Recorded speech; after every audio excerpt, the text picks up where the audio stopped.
for Katie.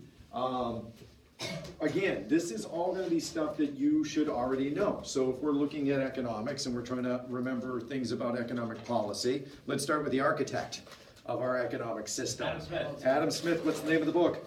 Wealth of Nations. Wealth of Nations, right? Generations. Now, in this book, he is critical of mercantilism. Don't make me yell over people. In this book, he's critical of mercantilism, that system where you have a colony as a source of raw materials, as a marketplace for finished goods, because it's finite. Instead, he wants you to move to something a little more limitless. What are the three names for the model? Free market. Free market, Capitalism. capitalism, Free enterprise. free system. enterprise. So we went kind of in an odd order, but I was in your class. free market, free enterprise, or the capitalist system, which, all of which is defined by three primary characteristics. Here comes the ice cream truck.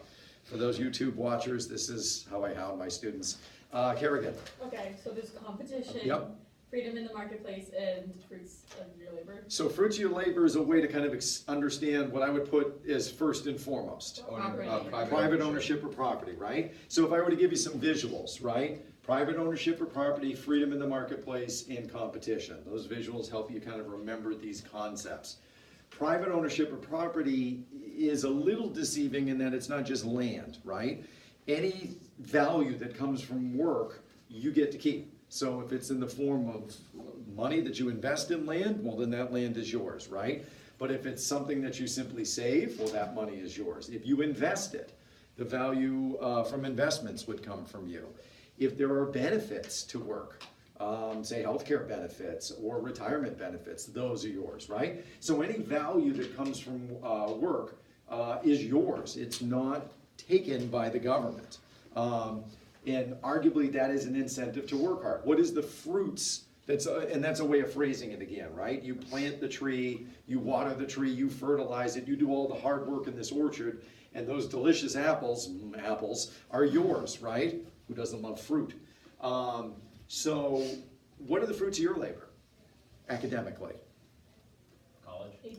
Diploma. So the scores, the documentations that eventually get you into college, right?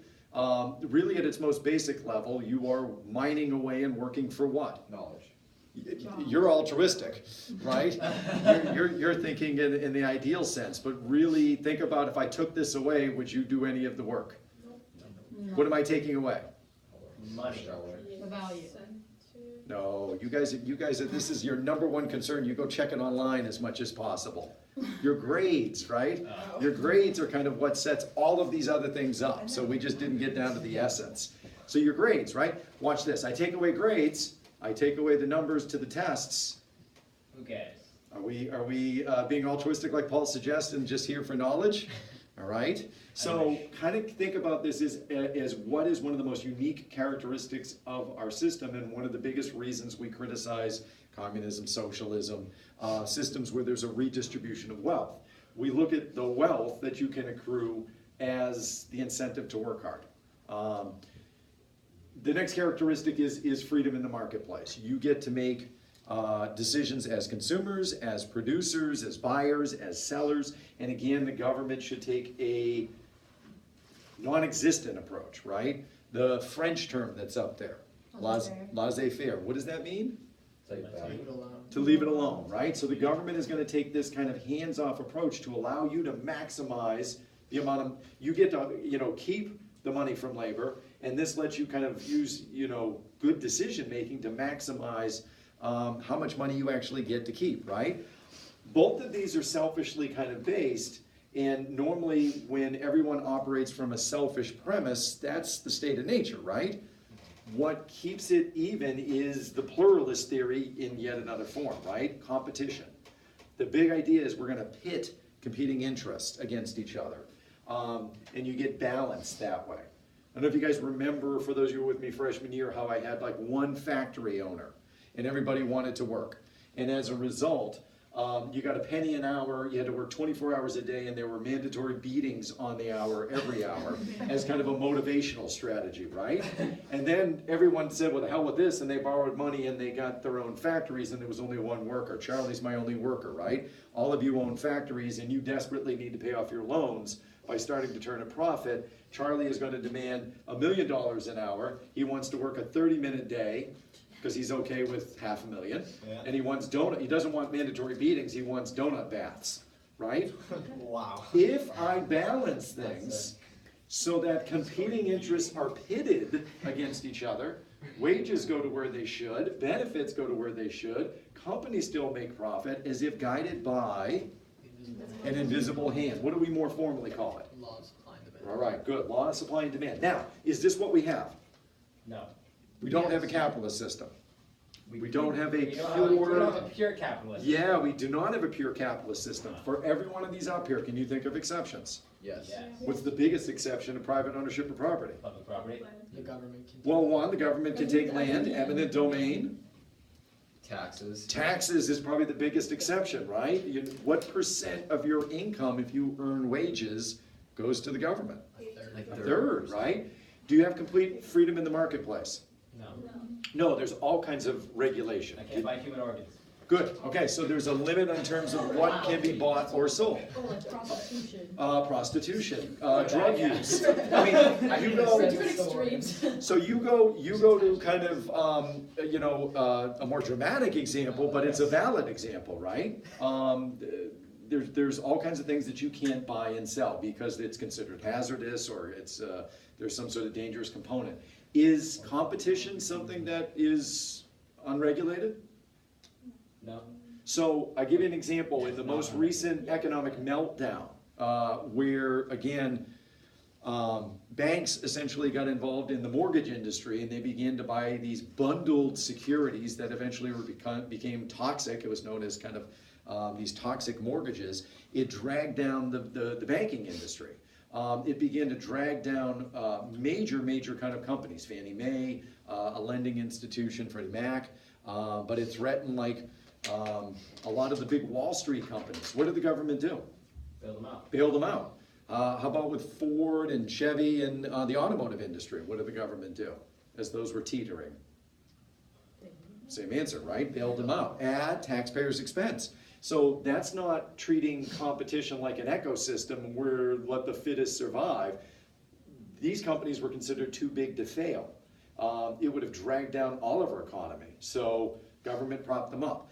Does it allow no competition? In other words, usually what happens is you grow or die and you continue to consolidate to the point where you're the only game in town.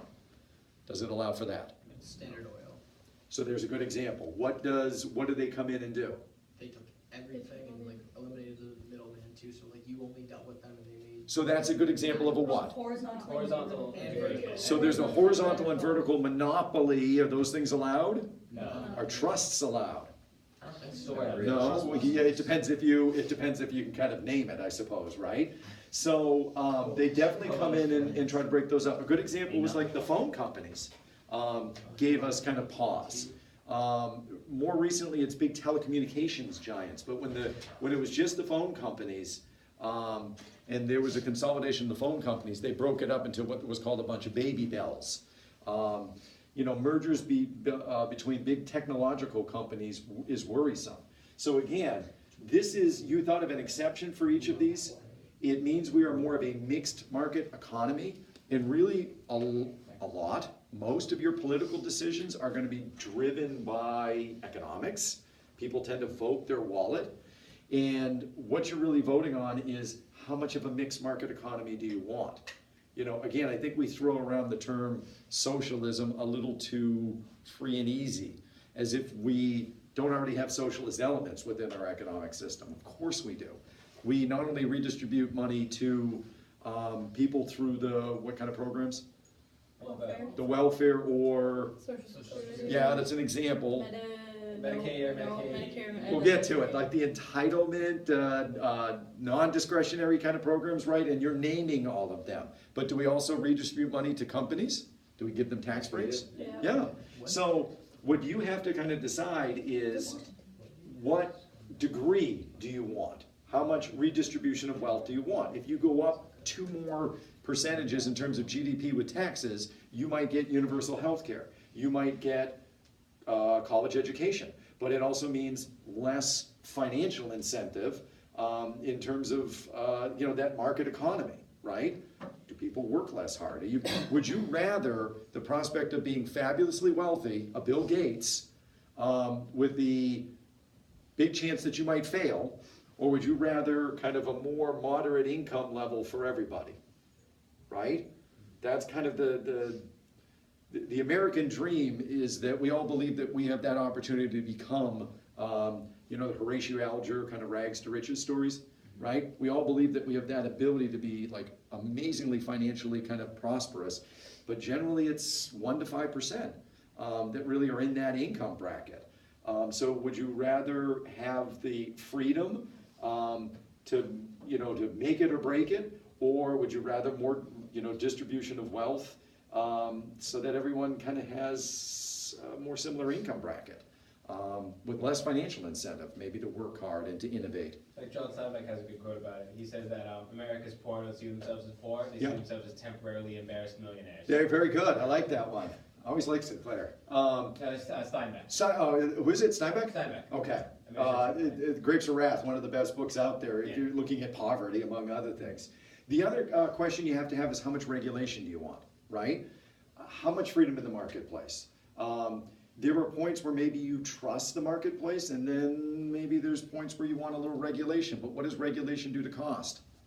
Drives it up, right? So before I go into a restaurant, before I step on a plane, before I step on a bus, before I send my kids to a school, do I want some regulation in those areas? Probably, right? But is it gonna drive my costs up? Probably, right? And then we talked about competition. Again, your decisions there are, there's probably a point where you want the government to kind of keep a hands-off approach, but too much consolidation is bad. Not enough consolidation is, a problem as well, all right? So, long story short, there's our economic model. Now, in terms of just basic questions, looking at our economic model, we know that you pay money into the federal government. What's their biggest source of revenue? I picked all kinds of old-timey game show hosts here to kind of pose my questions. So what's our biggest source of revenue? Taxes. Taxes. Whose taxes? Our taxes. Our taxes. So what do we call those? Federal taxes. Yeah, taxes on your what? Income, right? Okay, so the reason I'm stressing it is because companies get taxed as well, right? This is kind of a value statement. Why don't we tax companies higher? Do you want the cynical answer? Or? Well, the cynical and the realistic might be the one and the same. If we tax them higher, what might they do? Not employ as many people. Yeah, so one, you make it harder for businesses to kind of operate. And so you have to kind of think about which end of the equation matters more. Do I need to put money in the hands of the people or the companies? Are these the job makers? And so I need money for them to run. Charlie. Yeah, so corporate income taxes, is that for like company money, or is that like company money that can be used to pay the employees, or? Well, it's one and the same, right? They make Companies. profits, so I'm gonna tax them on their profits. I'm gonna tax them, based, like if you don't make income, your tax, or the more income you make, the more you pay, right? Until you get to a certain bracket where you can kind of take money from income and start putting it in investments, and we tax that at a whole different level, Yeah. right? But, the way our tax system is structured is it's not a flat tax, it's a graduated income tax. The more you make, the more you pay, until you figure out what those tax shelters are. Okay. Same thing with corporations, right? So yes, the more money they have, the more they could use to, it could be, hey, we're just gonna reward our stockholders and our board of directors and put money into kind of big executive salaries, or maybe we hire more people. There's no saying which they might do, right? But ideally, if they hire more, they make more.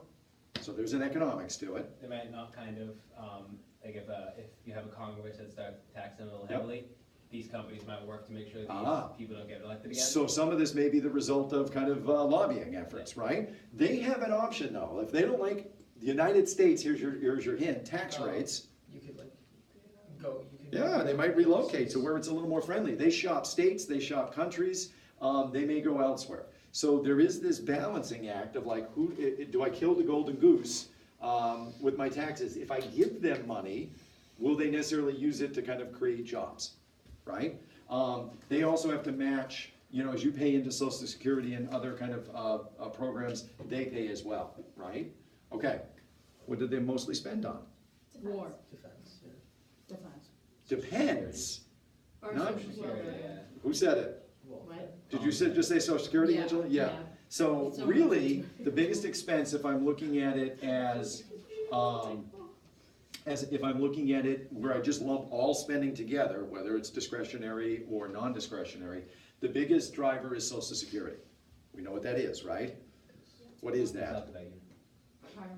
Retirement. Essentially, it's like a pension program for older people. You pay into it, right? It's not necessarily, it is self-sustaining, but not really.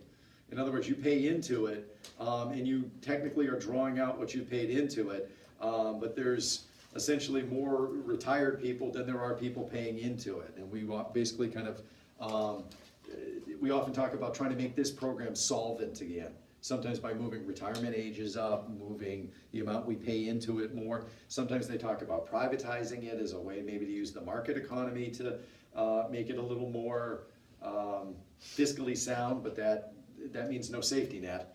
If the market crashes, so does the program, right? And do we ever really touch this? No, Why? What's the metaphor? to include the third suicide. rail. It's the third rail of politics, right? You know, the old, what interest group's coming for you? AARP, the Gray Panthers are gonna come for you, right? So you can see that that's the biggest form of expenditure. Medicare, which is medical aid for, The low, who do we care for? The elderly, Elderly, who do we aid? the poor. The poor, right? So you can kind of see that Medicare and other payments that we do for medical expenses is a big driver. The military is up there, but it's not when we look at the whole pie, right? Really, what drives it up is if you're, I don't know, you're fighting 2 wars in Iraq and Afghanistan, right? Then in that kind of year, military expenditures exceeded, all right? So let's just do the obvious. What's the difference between mandatory and discretionary? You just do one and you have the option to do the other. So this one is, you have to, by law, and your example was what? Medicare. Yeah. You're an elderly person past this age with this particular income, by law, I have to give you medical benefits. Same thing with Medicaid, has to do with income, right? Social Security is based on income. School lunch, income, right? So that's mandatory. Discretionary is, you have choice, okay? What's a synonym for mandatory spending? Mandate. Yeah, Non-discretionary? non-discretionary is another synonym. Well, what's one other? Because you get it by law. If you say that, yeah, I deserve this, this is mine. Entitled. Entitlement programs, right? So what's the percentage of mandatory versus discretionary? They're It's far more 70-30. mandatory. A lot more mandatory.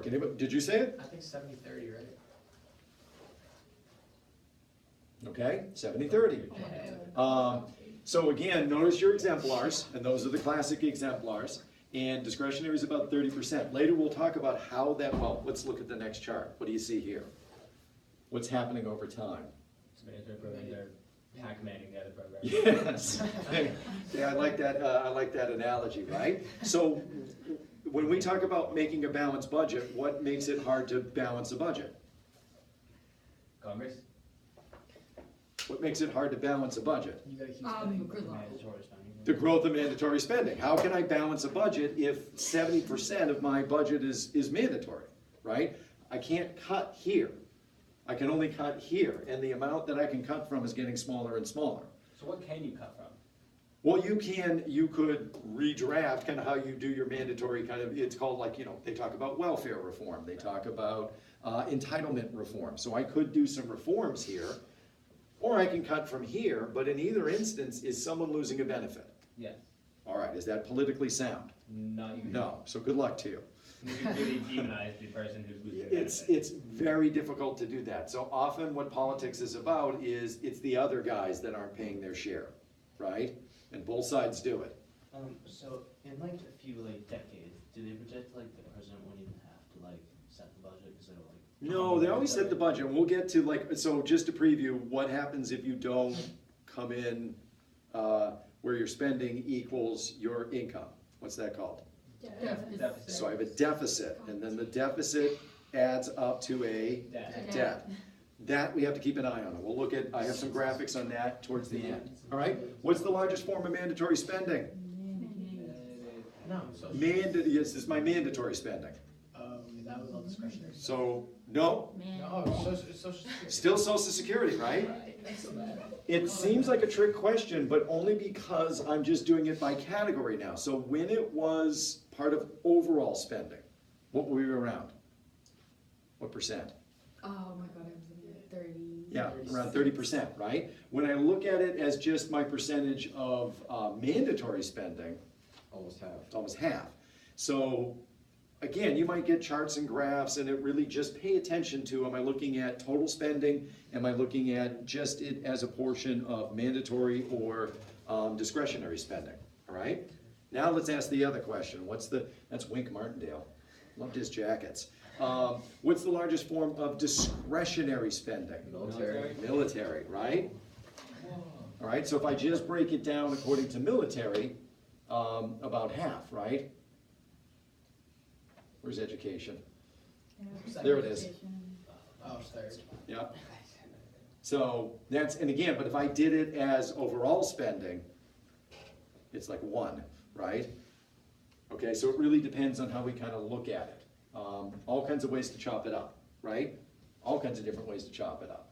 So this looks at kind of money comes in and how it goes out. This was kind of a fun one. You can actually try to balance the budget by growing and shrinking these blocks. So all kinds of different ways to look at it. Let's flip to the states. Education. No, that's wrong. Am I right? Where else would it come from, right? If the federal government isn't paying much, someone's got it, right? So, I mean, you're in a public school system, and there are, state colleges and universities. So, yes, your gut was right. Education. 25%, right?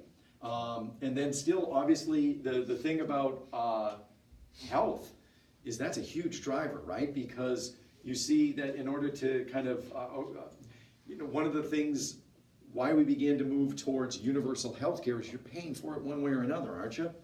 If someone goes to the emergency room without health care coverage, does the hospital not treat them? No, so what they simply do is pass on the costs in the form of kind of higher payments. So if we're not gonna pay for it through universal health care, we're gonna pay for it through higher kind of medical costs for those who can afford insurance or to pay for it privately. So as a result, that was a move, but we also are already trying to do a lot of it that's just through Medicare and Medicaid. And a lot of the expenses simply are also passed on to the states. And they get states to buy into this by offering them a lot of cash up front. And then eventually some of that cash goes away, and you figure out how to kind of, meet your Medicare expenses. Colin? What isn't the huge mysterious chunk that is all other? So a lot of it is administrative. Where is it? This one? Yeah, that's massive, isn't it? And as you kind of read down here, it includes care for residents with disabilities, pensions meaning governmental workers, teachers, for example, draw a pension. And a lot of times that's hard to sustain if you don't finance it the right way. So in Massachusetts, I pay into a system. Teachers pay about 90% of the cost for the pension program. But I get this guaranteed income for life. And I can pass that guaranteed income on to my wife. I get 80% of my max salary, and then she can get 80% of my 80%, right? That's for life. So you assume that, hey, we're still gonna have money as a state. And Massachusetts is good about it in that ours is based on what we pay in. In other places, it can be like a 60-40, it could be more like a, hey, we paid all our governmental employees this pension program and they never paid in, and we guaranteed them income for life. A lot of private companies have pension programs, although they've moved away from them more to like a 401k and other kinds of things that are based on the stocks. Like Market Basket still takes care of you. Yeah, Market Basket was, one of those old school kind of, started by those brothers that, We get the veterans to come in with like 50 years on their, Yep. on their badge. and they get paid, forever. Yeah. So that's a good question. All right. We already did this. Let's see if you can do it again. Difference between deficit and debt. Angela's gonna do it, I can tell. No. Miss Angela. Deficit and, you need probably a Deficit little. is, debt is like over, like is longer. Good. It's more of a time. Yep. Deficit is, spending money that we don't have. Yep, on an annual Or- basis, yeah. right? So, again, you may just need to come up with a kind of a visual, a way to remember, I don't know, the longer word is the shorter amount that we owe, and I don't know, like, what's your kind of memory device for it, but You the, hear deficit less than you hear debt.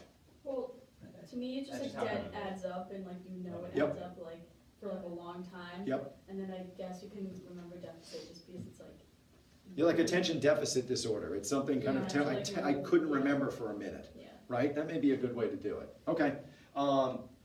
Any guesses? Last president to run a surplus? Clinton. Yeah. Just like Louis. That's Tommy called him. There you go. Last one to run a surplus.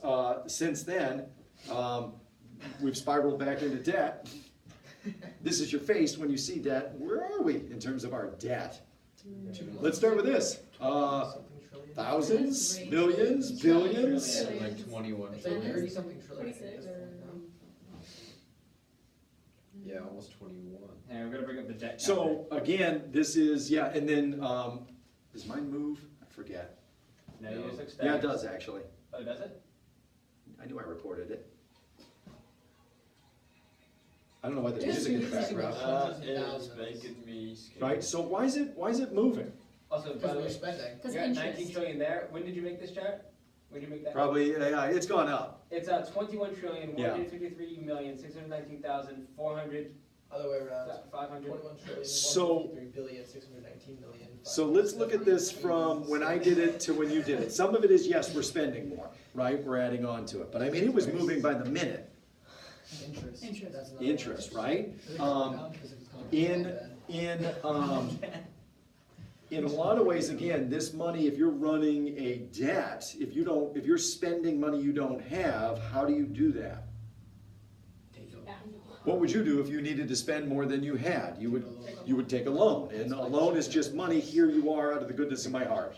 No. No, Right? come back. You owe interest, they want their money back plus interest. So that's, again, I could see a question on economics that talks about why is it so hard to balance the budget? Give me 2 reasons, and you've got at least 3, right? Most of our spending is mandatory, cuts hurt, Congress self-regulates. So some of these are kind of arcane, but we've talked about this before with the Grand-Rudman-Hollings Act. And all that simply was saying if we don't balance the budget, automatic spending cuts kick in, right? They did it recently with what were called sequestration, where again, what it said is, if we don't balance the budget, automatic across-the-board spending cuts go in, and they're not even targeted. It's just like, you, Department of Veterans Affairs, are gonna have 10% less to spend, right? The problem with that is, what do I mean by this, by Congress self-regulates?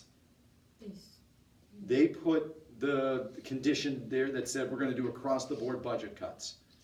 Or we're not gonna debate unless we have new spending, unless we have new sources of revenue. So they put the limit on themselves, So they can remove it. so they can remove it. It's the same thing like why dieting and exercise and everything else is hard when it's self-imposed, right? Tomorrow, it's the same reason why doing study guides is really hard, ahead of time, right? You basically say, I will do this, and then you'll say to yourself, screw that, that's for tomorrow. That's future me's problem, right? Why would any other countries give the US a loan if Ah. the US is so far into debt? That So why would any other country give us a loan? What's the answer? Allies? In part, it does definitely tie countries together. You're gonna see that in a second. When you loan money, you get More money back. more money back. So basically, they consider us a sound investment, more or less, and that we will pay it back. Now, that assumes we continue to vote to raise our debt ceiling, and that we continue to kind of make our payments. We actually have a credit rating, believe it or not. And whether or not we pay those back, Those are cr- is a factor. Now, I don't have a credit card. does a $20 billion deficit, concern you? Well, one of the ways to look at it is, Experian maybe. what percent of the GDP is it? Do you guys remember what GDP is? Gross domestic product. Okay, so what's gross domestic product? It's like how much money like we produce in the year, right? In a simple way, yeah, it's like the money we produce. It's the sum total of like wages, but you also want to think about like doctors and lawyers and other kind of professions that are out there. So it could be like measured in wages or services. You also want to think about goods, right? So when you look at our debt versus our GDP, it's kind of scary in that our debt is the sum total of what we make in a given year, right? But that's really scary, and Oh, they're, that's its debt. that's its debt as a percentage of its GDP. So hang on, I'm just gonna bring up a So they've Japan debt doubled clock. It's gonna be. debt. Yeah, I don't know if there is a So Japan the debt debt is clock. double their. Right. And that's sometimes what they, so is a little bit of deficit spending, could it potentially be a good thing? And we'll talk about this in a second. What if you are in a recession? Oh, hang on, I have the national debt of Japan. Is it a debt clock? Yeah, it's a debt clock. It's Is it moving? Yeah, it's 9,412,900,000. So, Yeah. So you have to put that in. No, that's in US dollars. that's in US But dollars. but they probably have a smaller GDP than we do. Right, right. Yeah. And if you looked at it, say per capita, so per capita is per person, Yeah, their population's tiny. you might get a kind of more realistic look at it. Right, debt per citizen is 75 grand. Debt as a percent of GDP is 250%, so it's gone up. 250? 250% of the debt, yeah, so. Just given. So if you look at it, if you look at our debt per citizen, we're looking at 61, according to this one, 61,000 per person, right? But, So- China totally lies about its actual debt, I bet. What does? China, I bet they probably don't have that number out there. The Chinese. Well, They release it every quarter, but like it's really not Low. true. so just to kind of set what you're saying up, He does not like to be held. speaking of, who do we owe most of our money to? China. China, right? So, again, I guess it's, we mostly finance our debt through foreign countries. You can buy bonds, so there's ways that we can privately fund it, but we really mostly owe China, right? And And Japan. Japan, as bad as they are in terms of their money, Japan would they love owe, that money back. they lend us, right? And we lend them, so, kind of crazy. All right. Some of this touches, like, why does all this matter, following kind of the finances of the government? Well, again, the role of the government is not just to provide you with, political stability. It's, in its most basic form, we think of it as there to provide order, right, protection. But we've expanded that, obviously, and that what we expect is an increasing level of services, an increasing level of protection of rights. We've kind of expanded that out, and all of that costs. So you have to ask yourself, on a most basic level, what do I want from the government? And the most basic level is I want economic security, right? I want stability. Don't blow it up, right? We'll evaluate a president okay if the economy just doesn't tank. So we want just basic kind of economic stability. But again, that's at a minimum. Really from an ideological standpoint, what you have to ask yourself is, do I reasonably expect constant upward mobility? Is it reasonable to expect that you will do better than your parents, that you're gonna be a homeowner, that you're gonna be able to send your kids to college? In my parents' day, they could privately fund their own college. So basically by working a second job or a job, my parents could privately fund college. Is that reasonable for you guys? No. Right? So when we talk about economic stability, this is kind of a minimum, just the avoidance of negative events, the avoidance of things like a depression, inflation, deflation, recession. And stagflation, can you distinguish these terms, right? At a maximum, we want that upward mobility. What does the government have as a tool for either stability or growth? Well, really, it's fiscal and monetary policy. What's the difference? Well, your fiscal policy is like how you're going to like plan to grow. The monetary policy, like how you're handling the money. Okay, good. So monetary policy has the word money in there, right? It's how we regulate our money supply. Like what we already have. So, it seems, I don't know, not counterintuitive, but there's something kind of bizarre about it to think about if I have less money, what happens to its value? Goes up. It goes up, right? If I have more money, what happens to its value? It goes down. down, right? So on some level, there is a money supply. We have a universal currency backed by the government. That's what gives it its value, and we can regulate that value. And there are gonna be points where we want the money to have increased worth. What are you more likely to do if the money has increased worth? Think, the money has increased worth. Keep it. Keep it, right? You're gonna hold on to your money. Yeah. What are you gonna do if it has less worth? Get rid of it. Get rid of it. So you kind of equate like what's the value of the money versus the good. And if the money has more value, I might buy less. And that's a way to combat, among other things. Let's see if I can get you to predict. If you're holding on to the money, what might it be a way to kind of combat, what might it help you combat? Because you're valuing the thing, the money, more than the good. So inflation is where that same dollar buys you less. Yeah. So Right. so it's deflation. Right. That money maintains or gets more value. There you go, right? So we're gonna look at that in a second. We'll make sense of it here in a second, okay?